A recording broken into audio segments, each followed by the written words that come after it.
하박국 3장 1절에서 2절까지의 말씀 함께 봉독하십니다. 시기 온 옷에 맞춘 선지자 하박국의 기도라. 여호와여, 내가 주께 대한 소문을 듣고 놀랐나이다. 여호와여, 주는 주의 일을 이 수년 내에 부응하게 하옵소서. 이 수년 내에 나타내시옵소서. 진노 중에라도 궁유를 잊지 마옵소서. 아멘.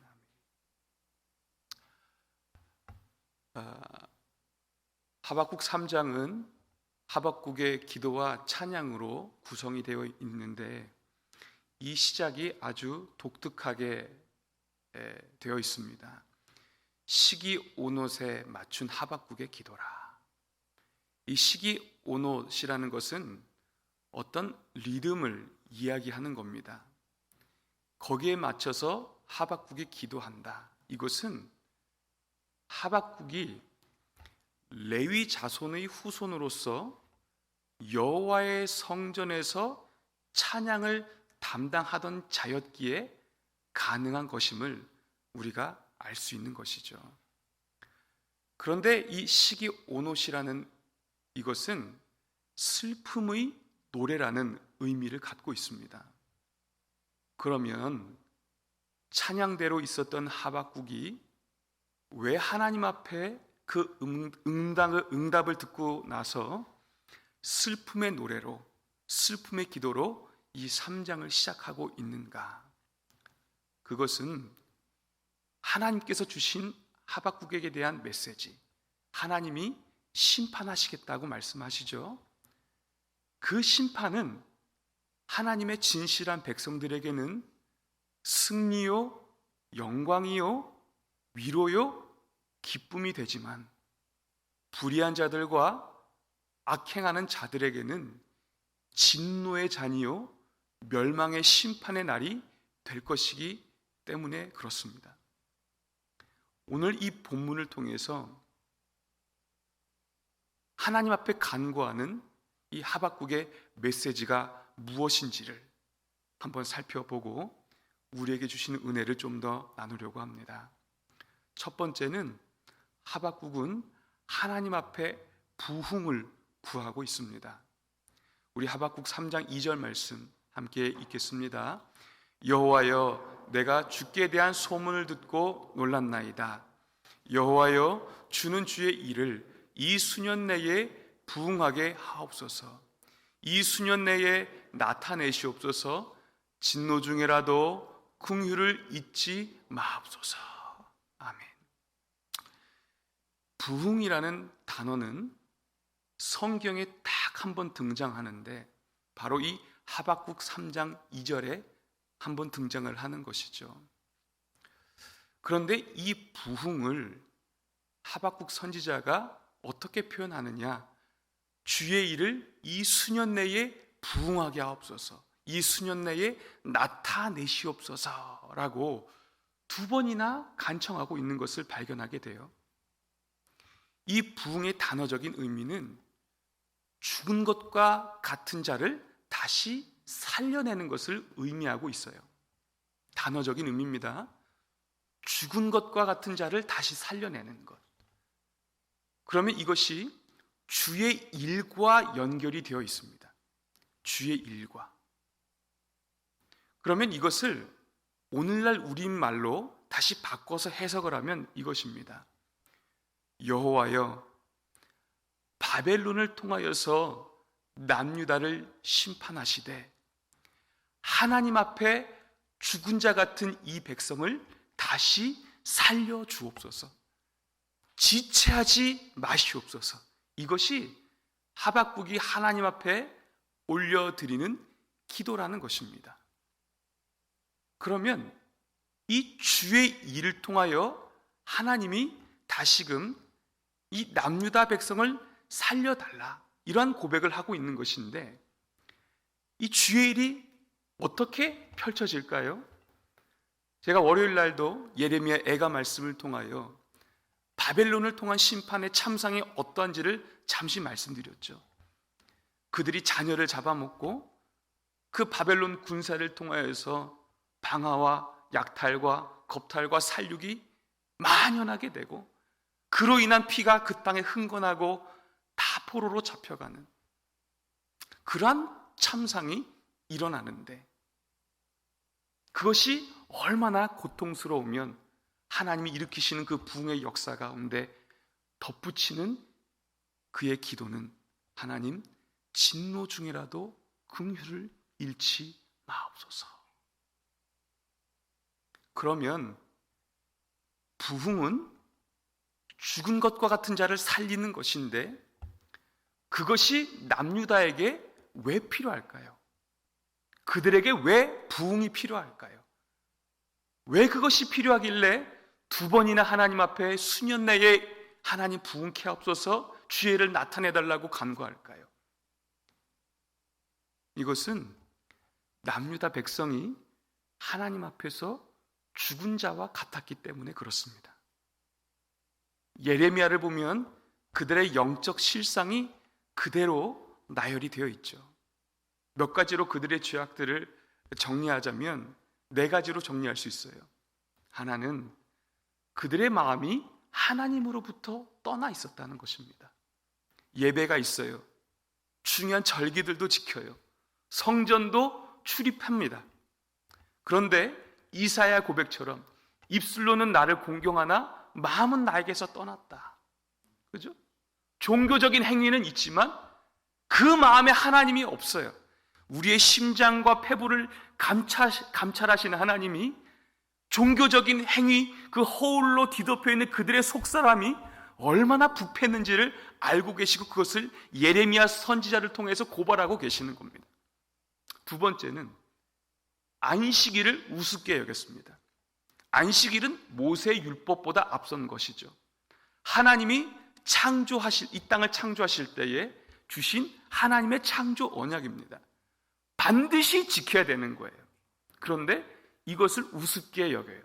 그때 자기의 소유를 위해서, 자기의 먹고 마심을 위해서 노동을 하는 것입니다. 하나님이 쉬라고 했는데. 이것은 어떤 의미냐면, 하나님이 우리의 인생을 통전적으로 다스리시는 생명의 주요 창조주 하나님이시라는 사실을 부정하고 부인하고 불신하는 것으로 연결이 되고 있는 겁니다. 세 번째, 우상 숭배를 일삼습니다.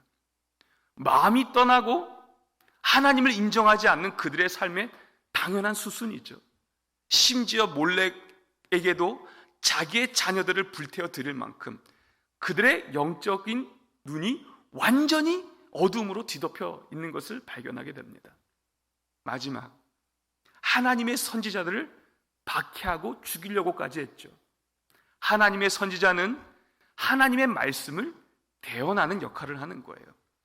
그런데 예레미야를 죽이려고 했고, 또 그 성전의 총독으로 있던 제사장 바스울이 예레미야를 잡아다가 때리고 그 목에 고랑을 채워 놓으면서 그를 박해했죠.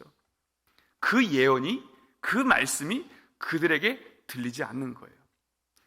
그러니까 이 남유다의 영적 실상을 정리하자면, 그들의 마음이 하나님으로부터 떠나 있다 보니까 종교적인 혼합주의 현상이 일어나고, 하나님께서 주신 창조 언약인 안식일을 우습게 여기고 파기해버리는 거죠. 뿐만 아니라 우상 숭배를 일삼으며 영적 간음을 하고 하나님의 말씀을 그 마음에 두기 싫어하는 완악함과 완고함이 그들 가운데 있었다는 것입니다. 좀 더 쉽게 정리하면, 하나님이 왕이신데 그들이 왕이에요.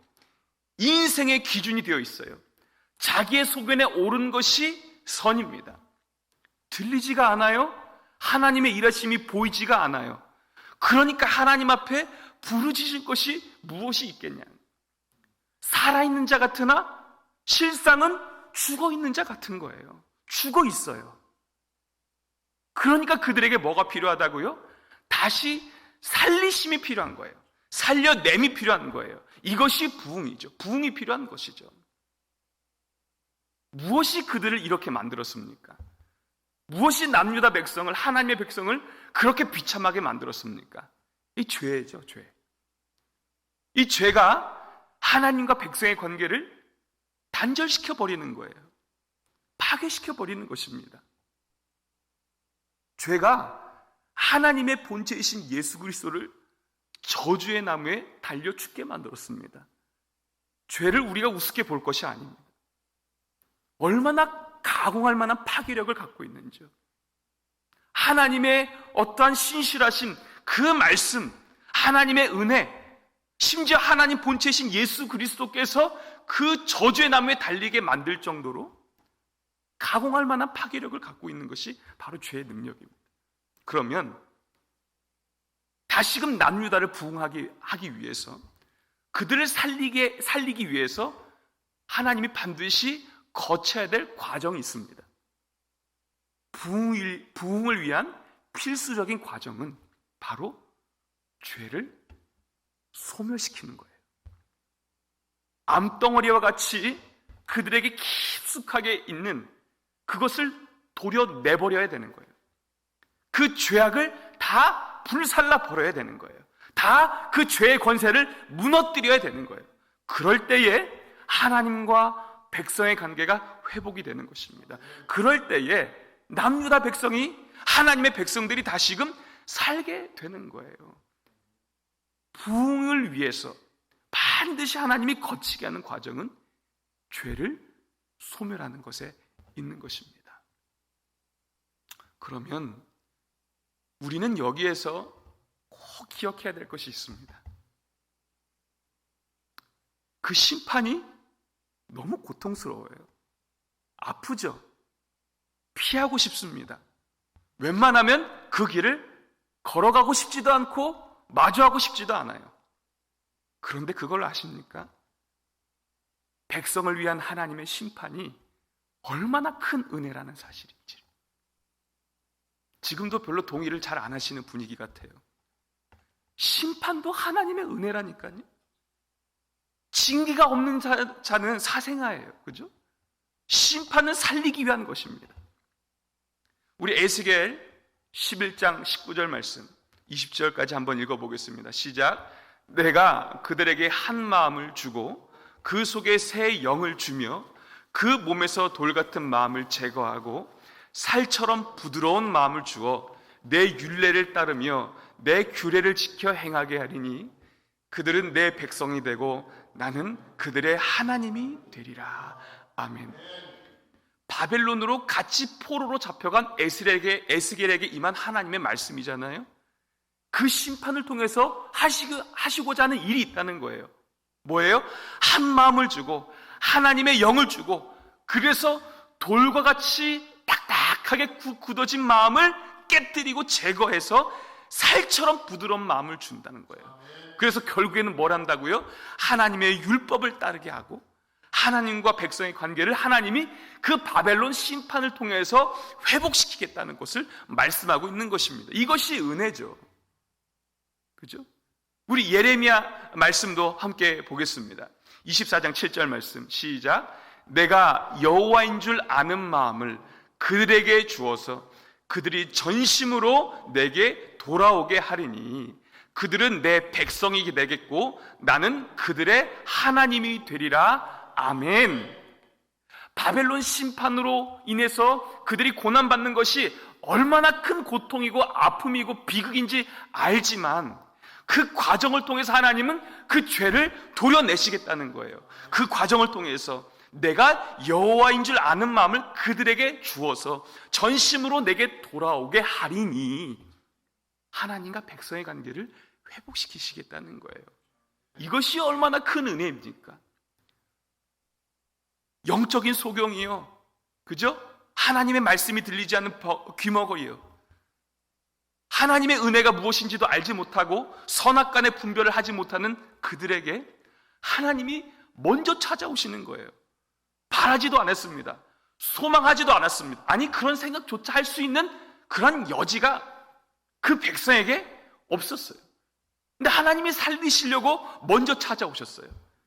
그 죄악을 제거하시기 위해서 아프지만 그 바벨론 심판이라는 그 도구를 사용하셨어요. 그들에게 한 마음을 주고 새 영을 허락하고, 그래서 굳어진 마음을 깨뜨리셔서 부드러운 살같이 하셔서 하나님과 백성의 관계로 회복시키시겠다고 선언을 하고 계시는 것입니다. 하박국 선지자는 이걸 보고 있었습니다. 슬프지만 감사할 수 있었고 기뻐할 수 있었던 이유가 여기 있어요. 그래서 하박국 3장 17절 18절 우리가 아는 유명한 말씀을 하나님 앞에 고백하는 겁니다. 한번 읽어볼게요. 비록 무화과 나무가 무성하지 못하며 포도나무에 열매가 없으며 감람나무에 소출이 없으며 밭에 먹을 것이 없으며 우리의 양이 없으며 외양간에 소가 없을지라도 나는 여호와로 말미암아 즐거워하며 나의 구원의 하나님으로 말미암아 기뻐하리로다. 아멘.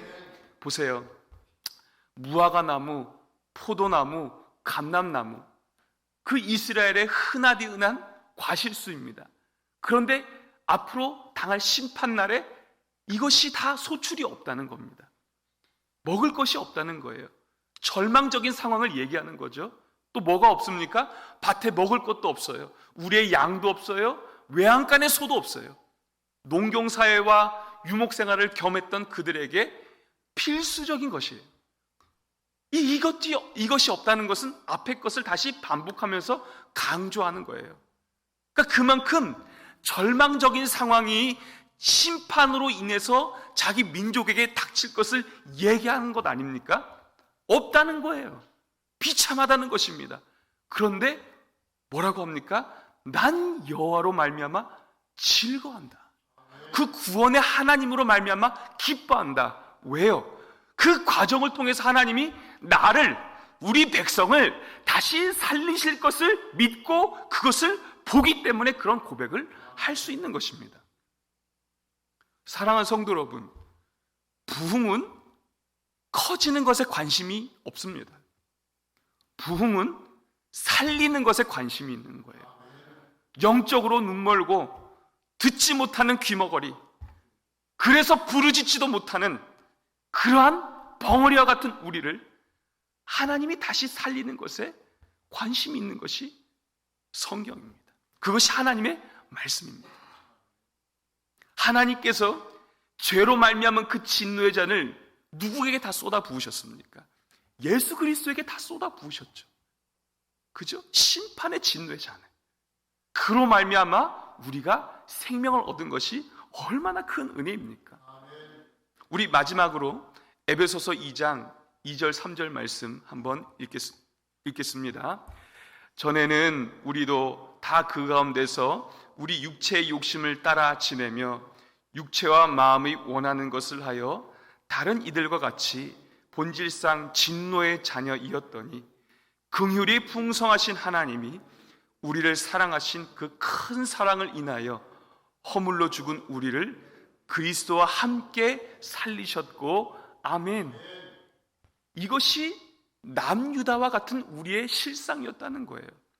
우리가 하나님의 은혜를 언제 알고 있었습니까? 선과 악을 어떻게 알고 있었습니까? 우리는 단지 우리의 육체의 욕심을 따라 행하며 살던 진노를 우리의 몸에 다 쏟아 부을 그러한 인생이었다는 것을 성경이 증언하고 있는 거예요.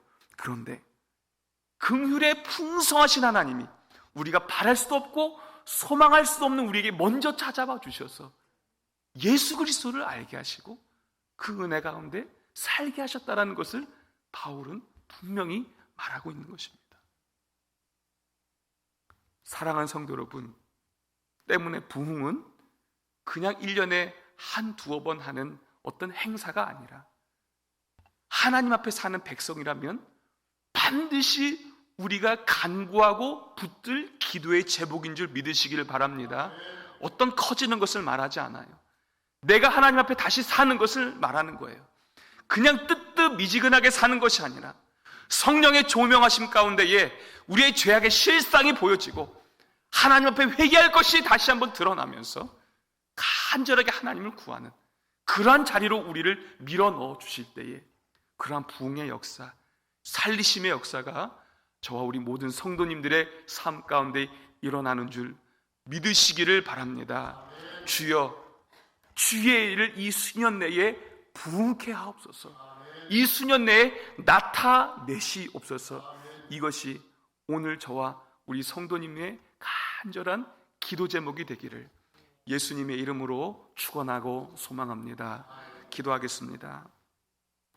하나님 아버지, 귀머거리요 눈먼 소경이요 부르짖지도 못하는 벙어리와 같은 우리를 먼저 찾아와 주셔서 진심으로 감사합니다.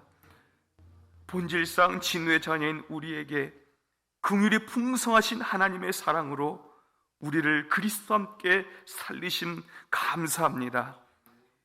그냥 그럭저럭 살게 하지 마시고 다시 살리심을 입은 은혜, 그 부흥의 역사를 오늘 다시금 성령 가운데 우리에게 허락하여 주옵소서. 오늘도 하나님 앞에 기도하는 이 시간 또 한 번의 시간이 되지 아니하도록 성령께서 각 사람을 붙들어 흔들어 깨워주시고 마땅히 간구할 바를 하나님 앞에 올려드리는 신실한 주의 백성들 다 되게 하여 주시며 오늘 한날을 살아갈 때에 하나님 손에 붙들려 살아가는 우리 모두가 되게 하여 주옵소서. 감사드리며 살아계신 예수님의 이름으로 기도하옵나이다. 아멘.